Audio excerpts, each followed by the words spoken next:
میگه روز محمد صلی الله علیه و سلم به 10,000 لشکر گفتن مکه را احاطه میکنه، طرف حضرت عباس میگه می ابو سفیان گفت کودکی که 23 سال اذیتش داده اونا هم آمدن بیعت کرد. پس محمد صلی الله علیه و سلم با سر خم با اشک ریزان با سر خم به بیت الله میدراید که 23 سال اذیتش داده.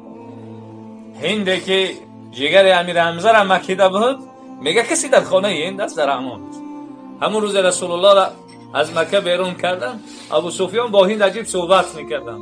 ابو سفیان گفت از محمد خلاص شدیم، ما پیروزی بالا ما نصیب شد. هند بیت عجیب گفت مرد نه ما بای دادیم. گفت چی خیلی بای دادیم؟ محمد روان کردیم. گفت محمد با اصحابش رابطه چشمی نداره، رابطه قلبی داره. این پیرواش در اینجا میبینی فقط جسداشون روحاشون با خودش مدینه برد. ابو سفیان گفت ما بای دادیم. اگرچه 10 سال بعد فتح مکه شد بعدی گفت و گذار.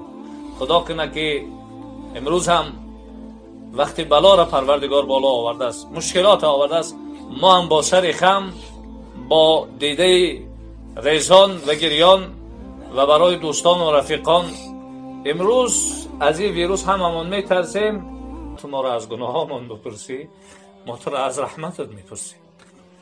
پروردگار اگر تا عیبای ما را آشکارا بکنی ما تو را از ستارت میپرسیم یا ارحم الراحمین.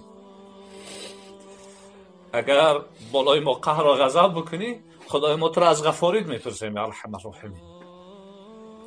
خدایا پیغمبر رو آرزو کرد کاش ما را یک بارک میدید، کاش که آرزو را ما میکردیم یک بارک پیغمبر تن می‌رفتیم.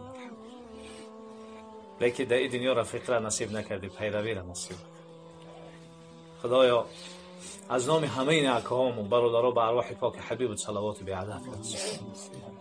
ارواح ابوبکر و عثمان ها، عمر ها و علی ها، طلحه ها و زبیر ها، بلال ها و هلال ها، سعد و سعید ها، خالد و خباب ها و سایر اصحاب رضی الله تعالی عنهم را از ما شاد و مسرور بگرد. خدایا در روز پیش با قاریا و دابله ها شش دادیم یک قصه عجیبی کرده بودیم. حضرت ابوذر یک بارک بلال چی گفتن؟ یا ابن سودا، ای بچه‌ک سیاه. و ابوذر بخشیش پرسیدم بلال جان مرا ببخش که من ترا سیاه گفتم. حتی گفتن ای ابوذر من تیارم که حال همین خیلی میستم روی مرا با پاچه‌ها تچق بکنه که مرا ببخش. و بلال چی گفتن؟ ابوذر این پیشانی که خدا را سجده کرد است من هرگز پامدم بالای اون.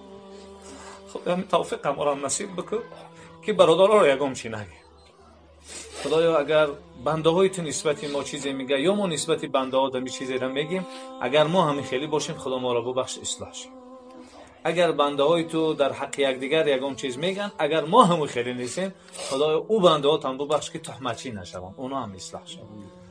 خدایا قلب هامون پر از کبر و غرور و حسد شده، زبان هامون پر از دروغ و غیبت و سخنچینی شده، طاقت این درد نداریم، این بیماری را از ما برداشته بکن.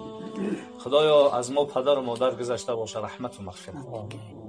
اگر تا حال در درون قبر در سوال و جواب تو گرفتار باشن الله سوال و جواب را آسان شون. اگر قبرشان تاریک باشه روشن بکن، اگر تنگ باشه وسیع بکن، اگر چاهی از دوزخ باشه باغی از جنت بگردون. اگر حیاتان بالای سرمون همچون سایبان سر نگهبان، اهل و عیال و فرزندامون از سبب زیبایی زندگانی دنیا و سبب افتخار روز قیامت نصیب بگردون.